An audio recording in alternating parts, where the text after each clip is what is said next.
Hello, my dear subscribers, right? By the way, since ako may primerong iski chairman sa mong barangay, no? Itong first pagid nga kwan sa iski ba? And then karon ako second term na ko sa akong pagka barangay councilor, no? First term na ko I was number 2, ya karon sa second term I am now number 1, no? So I'd love to share my experience para katong mga tao nga gustong idea, or katong mga tao nga wala pa kayo idea, matagaan ako idea in terms sa barangay management, no? How it goes, right, based on my experience, no? Yeah, of course, dapat in parallel with the laws, no? Like for example karon nga video, maghisgot ko about barangay ordinance, barangay ordinances, no? Kung mag-isgot tag barangay ordinances mga loads, number one consideration nimo is unsay problema sa barangay. Kaya ang ordinance mga these are actually laws nga dapat mosulbad sa problema, no?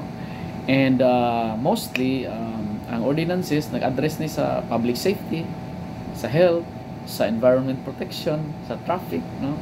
Waste management for example, and some other barangay related matters, no? Unya pwede jud mga loads nga ang source sa imong ordinance coming from outside, no? Imong mga silingan, like for example imong silingan mo reklamo kay ang ilahang karsada traffic ayo, unya tungod kay atbang sa ila is entrance sa eskwelahan, right? So for example inana, so ako in my case padung barangay hall, pag-agi na ko anang school zone yun, grabe ka traffic, so dapat i-manage ang in and out sa traffic, ang parking area, ang loading ug unloading. So pag-session mo sa council, I decided to propose an ordinance nga atong i-regulate ang loading ug unloading sa mga school zone. Kay sa amo mga barangay mga loads, dunay duha ka eskwelahan, elementary ug ang high school, no? So in short, ang ordinance mosulbad siya problema. Like for example sa akong kauban, si Honorable Samson Bulambaw, doon na siya gi-draft nga ordinance about Bidsuki, no? Kay pinasilingan sa medyo sa ilangas, no? So needs na to i-regulate kay makadisturbo naman sa atong mga kaigsuonan. So mo na nature sa ordinance. Unya dapat ang ordinance mga lods dili siya mugo against sa Republic Act o sa mga existing nga mga ordinance sa LGU or sa City Hall, no? Or sa City Council. So dapat di siya mugo against. For example, helmet ordinance, for example. Ang national nagsulti nga dapat mag full face helmet kitang mga riders. Yang ato sang City Council naasa sila ordinance about helmet. Ya pagabot sa barangay, mag-create kag ordinance nga pwede ra di mag-helmet. Right? So dili na siya pwede kay inangano it goes against with the higher agency, no? So kinanglan mo inline, or ang ordinance mga kaigsuonan mga load sa barangay specific siya nga mo address sa problema, no? Like for example doon na may mga ordinance about video key, right? Pero kung gusto kag murag gamay nga twist nga dapat mo punting yun sa problema sa barangay, you can create your own ordinance adapting the mother ordinance about noise, all right, about distraction.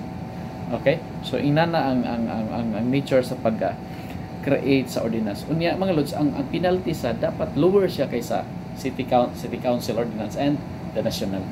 So right, so katong mga nagplanong magkonsehal, right, nabutang na nga mo na nature niya. Doon ay several steps to once ordinance. Mag-draft kag ordinance, for example as one of the councilors niya, paghuman i-discuss mo na dito sa council during regular session, right?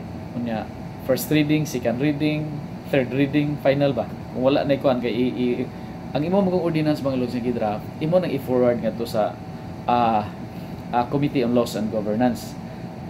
I-check man na niya mga lods kung okay bang imong ordinance, i-review man na niya. So karang tawhana konsehal sana parehan nimo, right? Only lang siya mo chairman na napita. So iyan ang i-review niya, pwede mo comment siya, mo add siya niya pagkuman ini kasunod session second reading, i-discuss na sana ninyo ang iyang suggestion, ang iyang mga modification based sa iyang knowledge nya inyo nang agrihan sa council. Kunya last ang third reading, final reading mo na i-finalize na paghuman pirma na si kapitan, kunya subject for review, no, i-forward na nga to sa city council. Kunya pagabot sa city council, ilan na sa nilang discussion dito, i-review nila, and if it's okay, balik tas barangay, or kung doon na sila mga revisions, doon na yung mga suggestions, ibalik. Yeah, discussan na po sa council hangtod nga mahimo na siyang balaod. And once mahimo na siyang ordinansa mga kaigsoon, mga loads, implement na din na information drive na implement na din ang ordinance, right? So more or less mo na yung nature sa ordinance, and ang katong mga magkonsehal pohon I hope you learn something out from this. Sa sunod na po nga video, I'll be discussing another topic about barangay governance, ha. Ako i-discuss tanan mangitar kong topic nga based on my experience, right? New video content na ko ni. I hope I can get some viewers out from this, alright? Thank you so much. God bless you. Goodbye.